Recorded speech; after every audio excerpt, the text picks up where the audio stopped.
வணக்கம். இன்னைக்கு gold and சில்வருடைய technical analysis பார்க்கலாம். இந்த வீடியோ கொஞ்சம் ஷார்ட்டாக கொடுக்குறோம்.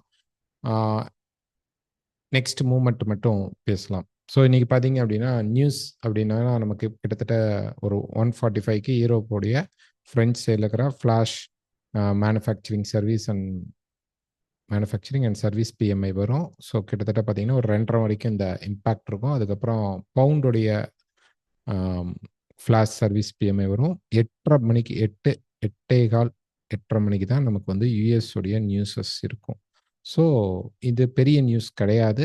இந்த ஃப்ளாஷ் சர்வீஸ் பிஎம்ஐ அண்ட் இது வந்து பார்த்தீங்கன்னா ஒன்று பாசிட்டிவ் ஒன்று நெகட்டிவ் மாறி மாறி தான் வரும்.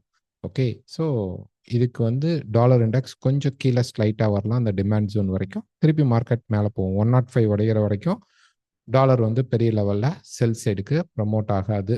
ஓகேங்களா? ஸோ ஃபர்ஸ்ட் சில்வர் பார்த்துடலாம். ஸோ சில்வர் பொறுத்த வரைக்கும் இன்னைக்கு மார்க்கெட் எப்படி இருக்குது அப்படின்னு பார்த்தீங்கன்னா மார்னிங்லேருந்து கொஞ்சம் புல்லிஷில் மார்க்கெட் போயிட்டு இருக்குது. ஸோ இந்த ரெசிஸ்டன்ஸ் பிரேக் பண்ணுச்சு அப்படின்னா நமக்கு கிட்டத்தட்ட 31.50 வரைக்கும் போகும். அதுதான் அடுத்த ரெசிஸ்டன்ஸ்.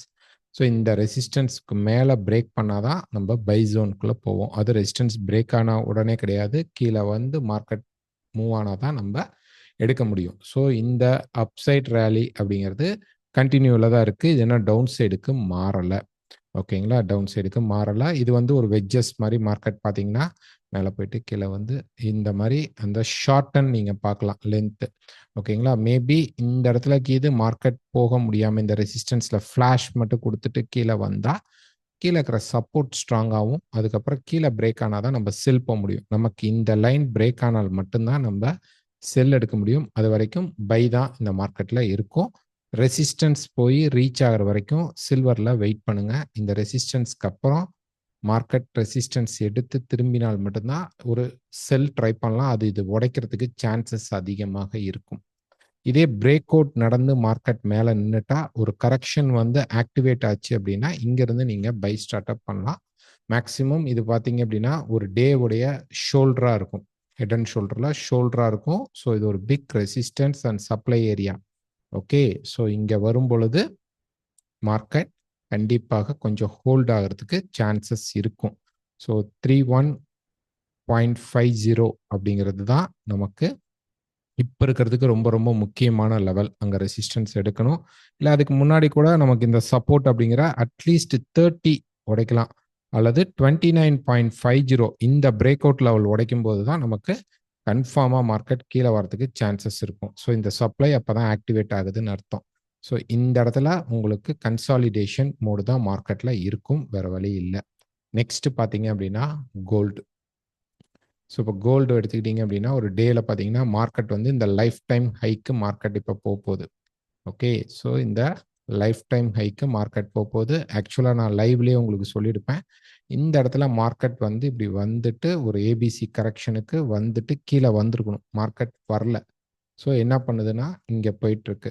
இந்த இடம் நமக்கு ரிஜெக்ஷன் நடந்தாலோ அல்லது ஸ்ட்ராங்காக மார்க்கெட் ஏதாவது ஒரு சப்போர்ட் லெவல், இன்னைக்கு இருக்கிற சப்போர்ட் லெவல் 35 நேற்று எதிர்பார்த்திருந்த சப்போர்ட், அதாவது பிரேக் ஆனால்தான் இங்கே வந்து இந்த மாதிரி அட்லீஸ்ட் ஒரு கரெக்ஷன் ஃபால் அல்லது ட்ரெண்ட் ஆரம்பிக்கிறதுக்கான ஃபர்ஸ்ட் ஃபாலாக மார்க்கெட்டில் அமையும். அது வரைக்கும் இந்த மார்க்கெட்டில் நம்ம சின்ன சின்ன பைஸில் தான் போகணும். ஸோ ஒரு 4 hour சார்ட் எடுத்துக்கிட்டீங்க அப்படின்னா லாஸ்ட் இதில் சொல்லியிருப்போம், கிட்டத்தட்ட செவ்வாய்க்கிழமை வீடியோவில் சொல்லியிருப்போம் 16 பக்கமாக வரும்பொழுது பை எடுத்துக்கோங்க, பிரேக் அவுட் ஆகும்போது மட்டும் போகலாம் அப்படின்ட்டு. ஏன்னா இந்த இடத்துல சொல்லியிருந்தோம். ஓகே, ஸோ மார்க்கெட் வந்து பை ஆகிட்டு இருக்கு. ஸோ இன்னும் அந்த ட்ரெண்ட் கண்டினியூஷன் அப்படிங்கிறது இருக்கு. இப்போ பார்த்தீங்கன்னா நமக்கு ஆல்மோஸ்ட் மார்க்கெட் வந்து ஒரு ரெசிஸ்டன்ஸ் ஏரியா கிட்ட தான் வந்து நிற்கிது. இன்னும் கொஞ்சம் கூட போகலாம், மேலே 290 வரைக்கும் போகலாம். இப்போ இந்த இடத்துல நம்ம என்ன பண்ணலாம்? இந்த மார்க்கெட்டை வந்து பை எடுக்கலாமா செல் எடுக்கலாமா? கண்டிப்பாக பை எடுக்கலாம். இங்கே போய் பை எடுக்க வேணாம். இந்த ஏரியாவில் பை எடுக்க வேண்டாம். வெயிட் பண்ணுங்க. மேலே மார்க்கெட் போனால் கூட கீழே வரும் பொழுது கிட்டத்தட்ட நமக்கு 67, ஓகே, 2767 இருந்து 2755 இது தொடும் பொழுதே நமக்கு பவர் ஸ்டார்ட் அப் ஆகும். இங்க இன்னை பேட்டர்ன்ஸ் மார்க்கெட்ல கிடைச்சிச்சு அப்படின்னா இந்த ஜோனுக்குள்ள நீங்க பை கிடைத்தால் எடுக்கலாம். ட்ரெண்ட் லைனை வந்து தொடரான், இன்னும் நல்ல விஷயம்தான். ஓகேங்களா? ஸோ இந்த இடத்துல பை எடுக்கலாம். கண்டிப்பாக ஸ்டாப் லாஸ் யூஸ் பண்ணி என்ட்ரி எடுங்க. நாங்கள் கொடுக்குற லெவல்ஸ் நீங்கள் யூஸ் பண்ணணும்னா கண்டிப்பாக ஸ்டாப் லாஸ் யூஸ் பண்ணணும். ஏன்னா இது எல்லாமே கெஸிங் லெவல் தான். இது தவறாகலாமா வாய்ப்பு இருக்குது. அப்போ இன்னைக்கு ஃப்ரைடே மார்க்கெட் வேற, ஓகேங்களா? ஸோ ஃப்ரைடே மார்க்கெட்னால கோல்டை டாப் அண்ட் டாப்பில் கொண்டு போய் நிறுத்த மாட்டாங்க. கொஞ்சம் கீழே ப்ரெஷர் பண்ணி நிறுத்துறதுக்கும் சான்சஸ் இருக்குது. ஆனால் ஈவெண்ட் இல்லை, மேபி நடக்கலாம். இது வந்து சான்சஸ் வந்து ஒரு 10 to 20% தான். கொஞ்சம் கீழே இறக்கி நிறுத்துவாங்க, திரும்பி நிற்கிற மாதிரி மார்க்கெட்டை. திருப்பி மார்க்கெட் ரேலியில தான் போகும். ஸோ இப்போ நமக்கு மார்க்கெட் வந்து எந்த இடத்துல உடைத்தால் நம்ம இந்த மார்க்கெட்டில் ஒரு நல்ல செல் எடுக்க ஆரம்பிக்கலாம் அப்படின்னா 35 பிரேக் பண்ணுற வரைக்கும். இப்போ நான் அந்த 67 சொன்ன லெவலில் இருந்து மார்க்கெட் கீழே 35க்குள்ளே எங்கே பை எடுத்தாலும் பை எடுக்கலாம், தப்பு இல்லை.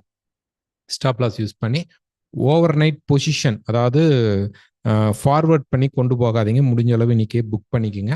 இல்லை ப்ராஃபிட்ல இருந்தால் ஸ்டாப் லாஸ் வச்சு அந்த ஆர்டரை அப்படியே விட்டுட்டு வாங்க, ஓப்பனில் விட வேண்டாம். இல்லை நான் எகெயின்ஸ்ட் ஆர்டராக இருக்கேன் மார்க்கெட்டுக்கு, நான் வந்து கீழே ஒரு செல் அடித்தேன், மார்க்கெட் மேலே போயிட்டுருக்கு அப்படிங்கிறவங்க ஹெட்ஜ் பண்ணி வச்சுக்கோங்க. அது சேஃப். மண்டே மார்க்கெட்டில் அதை ரிட்டர்ன் எடுத்து விட்ருங்க, ஓகேங்களா? எல்லா இடத்திலும் ஸ்டாப் லாஸ் எடுக்கும் பொழுது உங்களுக்கு அந்த இஷ்யூஸ் வராது. ஓகே, ஸோ இந்த ஸ்விங் அப்படிங்கிறது இங்கே பிரேக் ஆகிற வரைக்கும் நமக்கு மார்க்கெட்டில் பை தான். 35 பிரேக் ஆகிற வரைக்கும் பை எடுக்கலாம். 67 ஆர் 55ல பை எடுங்க, ஓகேங்களா? ஸோ சேஃபாக மார்க்கெட்டில் ஸ்டாப் லாஸ் யூஸ் பண்ணி ட்ரேட் பண்ணுங்க. தேங்க்யூ.